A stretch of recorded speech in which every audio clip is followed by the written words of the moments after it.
Bismillah walhamdulillah wassalatu wassalamu ala rasulillah wa ala alihi wa sahbihi wa man wala. Assalamu alaikum wa rahmatullahi wa barakatuh. This is Imam Hamza Abdul Malik, founder of Miraj Academy. I want to share with you a story.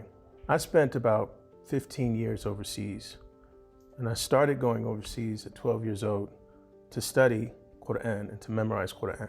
During that time that I was studying overseas, I would often go back home and see my friends and family. And one time, and I was a teenager at this point, around 15, 16 years old. One time I went back home. We were going to the store after Jumu'ah, going to the corner store to get some snacks.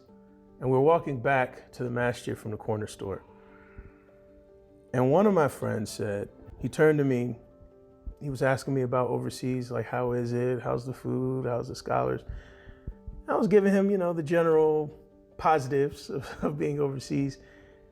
And he turned to me, he had a real earnest look on his face. And he turned to me, he asked, do you think I could make it overseas? If I wanted to go study, do you think I could make it? And up until that point, I'd been going back and forth overseas alone since I was 12 years old. At this point, I'm like 15, 16 years old. And so for all of those years that I've been going overseas, it never occurred to me that there were tens, maybe hundreds of other young men and women in their teenage years that actually also wanted to go study.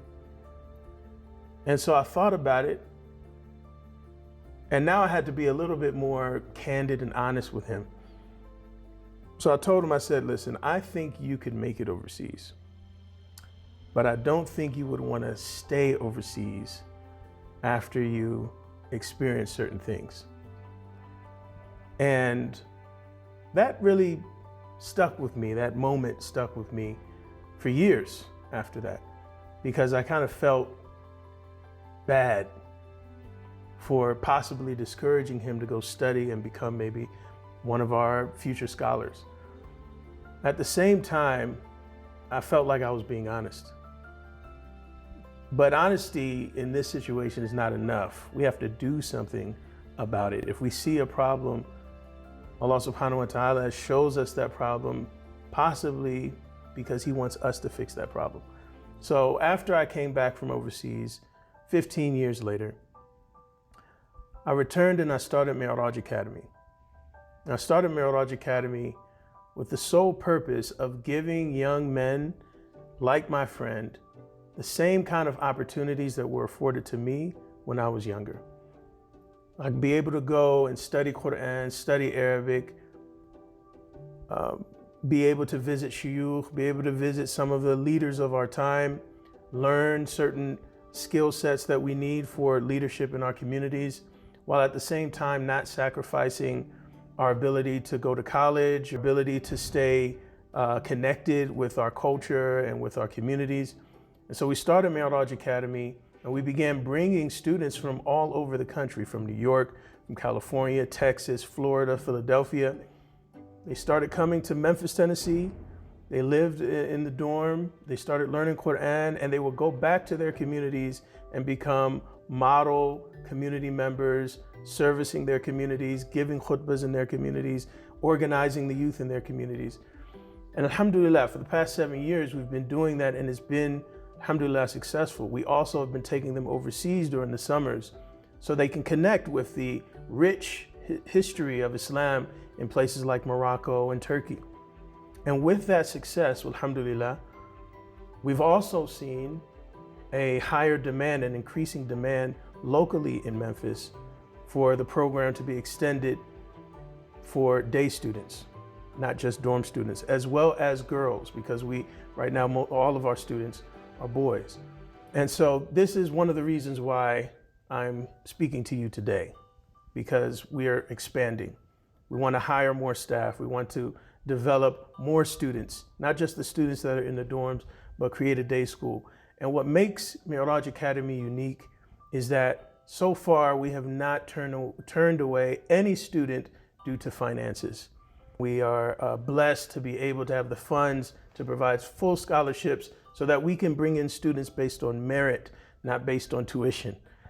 And this is why I'm appealing to you today, brothers and sisters. Allah subhanahu wa ta'ala, when He preserved the youth in the cave in Surah Kahf, He said that He put them to sleep and He preserved them for 300 years. He preserved them so that they could be a sign and an inspiration and a miracle that can guide the next generations of people to Islam after they had forgotten it. And similarly, Mi'raj Academy has the same goal, to foster a prophetic environment for young people to come, to learn, to connect with the light of the religion, and then go back and inspire their communities. But inshallah, we don't have to wait 300 years. Instead, we're going to take that same number, 300. Instead of 300 years, we're asking for 300 people, not to give millions of dollars, or maybe not even to give tens of thousands of dollars, but at least to give $25 a month, less than $1 a day.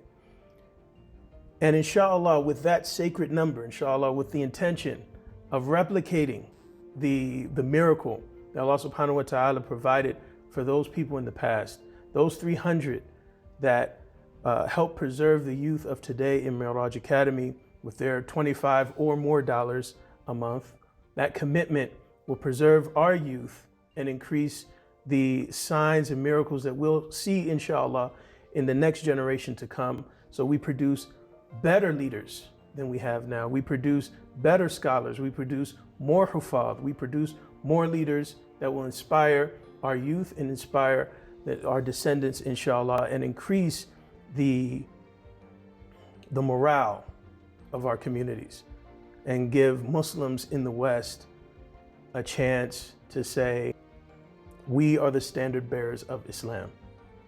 And you don't be surprised. You might find that people from Muslim countries might begin coming to the US to study Islam so they can go back to their countries to inspire them. And so inshallah, please, if you have less than $1 a day, $25 a month or more, please join this campaign of 300 so that we can see the future, a bright future for Islam in America. Assalamu alaikum wa rahmatullahi wa barakatuh.